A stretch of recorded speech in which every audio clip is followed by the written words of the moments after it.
اعوذ باللہ من الشیطان الرجیم بسم اللہ الرحمن الرحیم قالوا ان يسرق فقد سرق اخ له من قبل فأسرها يوسف في نفسه ولم يبدها لهم قال أنتم شر مكانا والله أعلم بما تصفون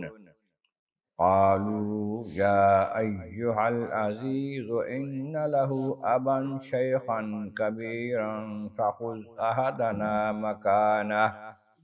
إنا نراك من المحسنين قال معاذ الله أن نأخذ إلا من وجدنا متاعنا عنده إنا إذا لظالمون صدق الله العظيم۔ حمد و ثنائے رب کریم اور درود و سلام بر سید خیر انام کے بعد سورہ یوسف کی آیت نمبر 77، 78 اور 79 تلاوت کی گئی ہیں، جو 13ویں پارے کے تیسرے رکوع میں ہیں۔ اس سے پہلی آیتوں میں بتایا گیا یوسف علیہ السلام کے بھائیوں نے جب سنا کہ ہم پر چوری کا الزام لگایا تو کہنے لگے ہم تو ایسے نہیں ہیں۔ تو پھر کہا گیا کہ اگر تمہارے پاس میں نکل آئے ہمارا مال بھی چوری ہوا ہے تو پھر کہنے لگے کہ جس کے پاس وہ مال ہوگا تم اس کو پکڑ لینا بھی ہو، تم کو اس کو رکھ لینا، ہمارے تو قانون میں یہ سزا ہے۔ تو اس کے بعد تلاشی لی گئی ان کے سامان کی، پہلے دوسرے بھائیوں کی 10 بھائیوں کی تلاشی لی گئی، ان کا سامان کھول کر الٹا کر نکال کے چیک کیا گیا، اور آخر میں یوسف علیہ السلام کا جو سگا بھائی تھا بنیامین، اس کے سامان میں سے وہ نکال لیا گیا پیالہ جو بادشاہ کا گم ہوا تھا۔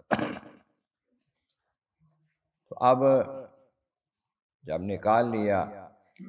تو پھر بادشاہ کے قانون کے مطابق وہاں کا تو نہیں تھا کہ اس کو پکڑ لیتے اور سزا تھی، لیکن جب ان سے پہلے پوچھ لیا تو ان کے ملک کی سزا یہ تھی کہ اس کو رکھ لیا جائے۔ اللہ تعالیٰ فرماتا ہے کہ اس طرح ہم جس کو چاہتے ہیں درجے بلند فرماتے ہیں، اور ہر علم والے کے اوپر علم والا ہے۔ اللہ تعالیٰ جل شانہ سب سے بڑا علم والا ہے، اور پھر جس کو جتنا چاہے علم عطا کرتا ہے۔ جب وہ پیالہ نکل آیا بنیامین کے تھیلے سے، اس کے سامان سے، تو بھائی حیران ہوئے، کچھ پریشان ہوئے کہ ہماری بے عزتی ہو گئی ہے، لیکن خفت مٹانے کے لیے کہنے لگے کہ بھئی بات یہ ہے کہ ہمارے علم کے مطابق تو کسی نے کوئی چوری نہیں کی، کہ اس کے گوری میں پیالہ کیسے آ گیا پتہ نہیں ہے،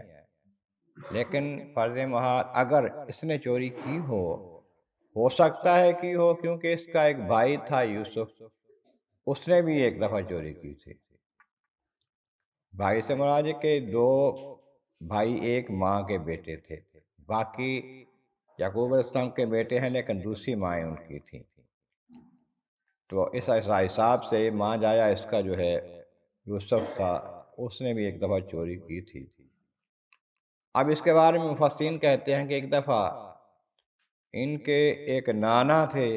جو بت پرستی کرتے تھے، اس نانا کے بت کو چرا کر یا چھپا کر نکال لیا اور توڑ کے باہر پھینک دیا تھا، اس کو انہوں نے چوری کہا۔ حالانکہ یہ تو بت پرستی کو ختم کرنا اور توحید کی دعوت دینا تھا۔ جب یہ بات انہوں نے کی تو یوسف علیہ السلام کے متعلق ہی کی تھی، آپ نے اس بات کو دل میں برداشت کر لیا، خاموشی سے سن لیا، ان کو محسوس بھی نہیں ہونے دیا کہ سنا ہے، وہ تبصرہ اس پر نہیں کیا۔ دل میں کہا کہ اب تم بڑی بری جگہ پر اپنے حساب سے نا الزام لگاتے ہو چوری کا، اور خود جو تم نے کیا یوسف کے ساتھ وہ تمہیں پتہ ہی نہیں ہے، یاد ہی نہیں ہے تمہیں۔ اللہ جانتا ہے جو تم باتیں بناتے ہو۔ یہ باتیں دل میں کہیں۔ اب وہ خاموش ہو گئے، پریشان ہو گئے اور کیا کرتے۔ آپ کہنے لگے یا ایھا العزیز، اے بادشاہ سلامت، ان لو ابن شاخن کبیرن، ہمارے والد گرامی جو ان سے زیادہ پیار کرتے چھوٹے بچے سے، چھوٹے بیٹے سے، بنیامین سے، کیونکہ اس کا بھائی جو تھا وہ اب نہیں رہا، اسے اور پیار کرتے تھے، تو وہ بہت ضعیف ہیں، بزرگ ہیں، بوڑھے ہیں، کمزور ہیں، ان کے بغیر ان کا جینا مشکل ہے،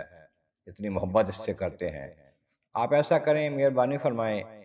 فَخُذْ أَحَدَنَا مَكَانَهُ، ہم 10 میں سے کسی اور کو رکھ لیں اس کی جگہ پر، اس کو چھوڑ دیں، ہم سمجھتے ہیں، دیکھتے ہیں کہ آپ بڑا احسان کرنے والے ہیں، پر بڑے احسان کیا پہلے بھی آپ نے، یہ بھی احسان کر دیں، ہم میں سے کسی کو رکھ لیں، ایک کو، ان کو چھوڑ دیں۔ آپ نے کہا معاذ اللہ، اللہ کی پناہ، یہ کیسے ہو سکتا ہے کہ ہم کسی اور کو لے لیں جس کے پاس ہمارا سامان نکلا اس کو چھوڑ دیں؟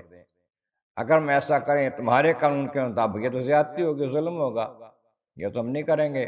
ہم تو اسی کو رکھیں گے جو ہمارا چور ہے، جس سے ہمارا سامان پکڑا گیا ہے، ہم اسی کو رکھیں گے آپ تمہارے قانون کے مطابق،